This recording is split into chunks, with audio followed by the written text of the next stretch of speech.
As someone that has been diagnosed with OCD, I can speak to the experience of knowing and dealing with it. But I think it is worth setting context around what OCD is first. With that context, I think it is easier to understand what it's like having OCD. Obsessive-compulsive disorder is when someone has unwanted and repeated thoughts, feelings, ideas, sensations, obsessions, or behaviors that make them feel compelled to do something, compulsions.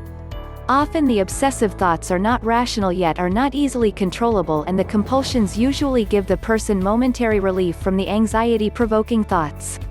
The theory is that some people are born with a genetic predisposition of developing OCD at some point in their life, and some environmental factors can initiate the onset of OCD or exacerbate the intensity of it. But at its core, OCD is caused by an abnormality in the brain that makes the mind get stuck or hung up on certain thoughts. Simple explanation of an OCD brain: there is a part of the brain that essentially acts like the automatic transmission of thoughts. In some people who have this brain abnormality, the automatic transmission doesn't work in the same way that it does in someone without OCD. The automatic transmission basically stops working, and you can't shift through some thoughts effortlessly like you may shift through other thoughts and continue along a normal thought pattern. The shifting part of the brain is known as the caudate nucleus, as shown in this rough sketch. Now that we understand that there is a part of the brain that helps you shift from one thought to the next, hopefully it starts to make a bit of sense when you hear or read about someone with OCD who has obsessive checking compulsions. For example, someone who has to check that they locked the door when they leave the house over and over again. Or they have to do it in specific ways, such as checking the door an even number of times until it feels right. Of course, this makes no logical sense, but the caudate nucleus has nothing to do with determining logic or reason. It simply gets stuck. The different types of obsessions: there are several different types of obsessive thoughts that a person with OCD can have. They are often described as intrusive thoughts because they are unwanted and disruptive of your day-to-day life and your mood. Excessive worry or fear about general aspects of life, like losing a job; disturbing thoughts about death or harm of loved ones or yourself; sexual obsessions about appearance; fear of contamination or illness. I mentioned the interruption in mood, and that is an important point. When someone has a bad OCD day and intrusive thoughts are common and intense, it can be really upsetting. It is not uncommon for someone with OCD to have negative thoughts about themselves and low self-esteem, e.g. a devout Christian who has blasphemous thoughts about death or harming others and doesn't feel like he can control those thoughts, especially when the person with OCD doesn't know they have OCD. They may just assume they are a bad person or feel like they are literally losing their mind. That sort of thinking can understandably impact mood. The different types of compulsions: compulsions are behaviors that a person does in an attempt to minimize the anxiety stemming from obsessive thoughts or to distract themselves from those thoughts. Some common compulsions: excessive hand washing or bathing because of fear of contamination; repetitive checking of things like the lights, stove, door locks, etc. avoidance of objects or environments that cause the obsessive thoughts; hoarding, constantly sorting things or organizing to maintain order; avoidance of whatever causes the fear, anxiety. In someone with an extreme case of OCD, these compulsions can be so disruptive that they interrupt your ability to maintain a job, family, personal life, or maintain your own well-being. For example, I read about a guy that had a compulsion for cleaning up a street where there was a car accident. His obsessive thought was that battery acid had leaked onto the road and that his car would drive through it and bring the battery acid home, potentially contaminating his family. He would lay awake at night waiting to hear nearby sirens go off and spring to action with bags full of cleaning supplies and baking soda and head to the scene of the accident and scrub the street after the police left. His mind was stuck on the contamination fears, and he would spend all night scrubbing the road. My experience: what does it feel like having OCD? In short, it is a constant battle and it is scary. When you begin having the OCD symptoms but aren't aware that you have OCD, it is really easy to feel like you are losing your mind. OCD has high comorbidity rates, meaning it usually exists as a condition along with other conditions, and in my case OCD is accompanied by panic attacks and nearly non-stop anxiety. So imagine waking up one day and not feeling right but not knowing what is wrong. Then over the next several days that strange feeling develops into a pounding heart, elevated heart rate, upset stomach and a mind that won't slow down. Your thoughts race almost as quickly as your heart, and mixed amongst the confusion of what you're experiencing is this scary possibility that you're either dying or losing your mind, or doing both at the same time. This is a PET scan comparison of a brain with and without OCD. The bright spots indicate additional brain activity, use associated with obsessive thinking. I describe this feeling of a hyperactive mind as the buzz. I call it the buzz because it's like trying to fall asleep in a silent room, but you can hear the faint buzz of a fly or gnat. The sound isn't loud, but it's enough to prevent you from being able to sleep and can drive you absolutely mad, since it's nearly impossible to find that damn bug and smash it so that you can fall asleep. Having high energy use from an OCD brain can feel the same way, in that all you want to do is be able to turn it off. Not being able to is immensely frustrating and can make it really hard to fully focus on something, whether that something is your job or your personal relationships. The buzz occupies so much of your mind that at times you can't dedicate enough of your mind to other activities, or makes it difficult to sleep. So when it comes to my professional life, my mind is working overdrive on the OCD-centric thoughts I don't want to be processing while trying to focus on the work right in front of me. It's incredibly challenging, as it leads to me spending a lot of time worrying about stuff I really shouldn't worry about. In particular, OCD thoughts tend to be very illogical, compounding the frustrating nature of them, since the rational part of your brain is still well aware of the fact that the repetitive thought you're having is illogical and unlikely to happen.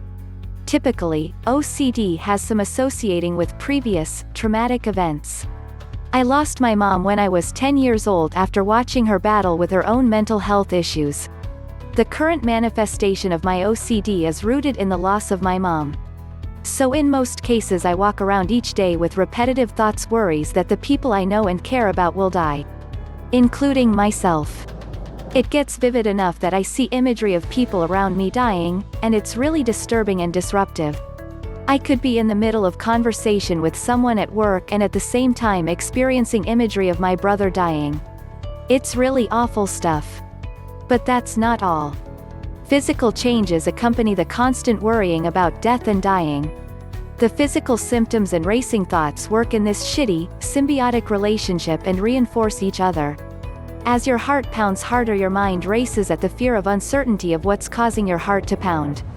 And as your mind works overtime to try and understand why you're feeling the way you feel, your heart races even faster and anxiety attacks set in.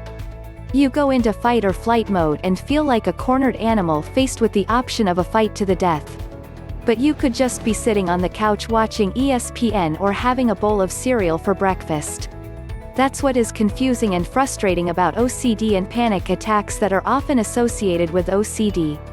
I'm obviously not fighting for my life when having a bowl of cereal, but my body sure as hell feels like it. Having OCD can also make you feel stigmatized. I think most of us have been conditioned to have some stigma associated with mental disorders of any type.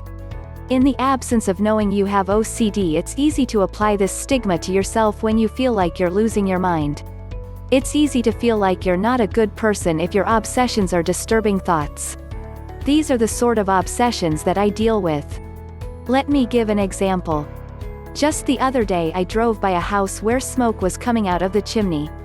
In just a few fractions of a second after recognizing the smoke, an image popped into my head of people burning inside. Or the other day I was at my brother's house, and when I walked by the bathroom I had a sudden image of his 1-year-old daughter drowning in the tub. These are awful thoughts and clearly something I would never want to happen. But that part of my brain is a bit broken, and that's what I have to deal with on a regular basis. So what I have to tell myself each time is, relabel, this is not me, this is my OCD. I'm not having these thoughts because I'm a bad person. Reattribute, there is a part of my brain that is misfiring and causing these bad thoughts, but it's not indicative of who I am as a person or what I want. They are irrational and unwanted and caused by a brain dysfunction I was genetically predisposed to refocus, but that's okay. I was born with asthma and didn't want that either. But I coped by using emergency inhalers and training myself to be a better athlete. I've run multiple marathons and even completed ultra marathons of up to 50 miles. My asthma hasn't stopped me from being an athlete and doing what I love, and OCD will not stop me from enjoying what I'm doing today. Revalue. Take mental note of how I become better and better at shifting my thoughts over time and revalue my belief system and understanding of what OCD is and how it impacts me. I'm going to write a few things in bold below since I think they are particularly important for anyone that is struggling with OCD. The best thing you can do is reach out for help if you believe you have OCD. Find a behavioral therapist and begin to explore what you're feeling. Reach out to your friends and family and share your struggles.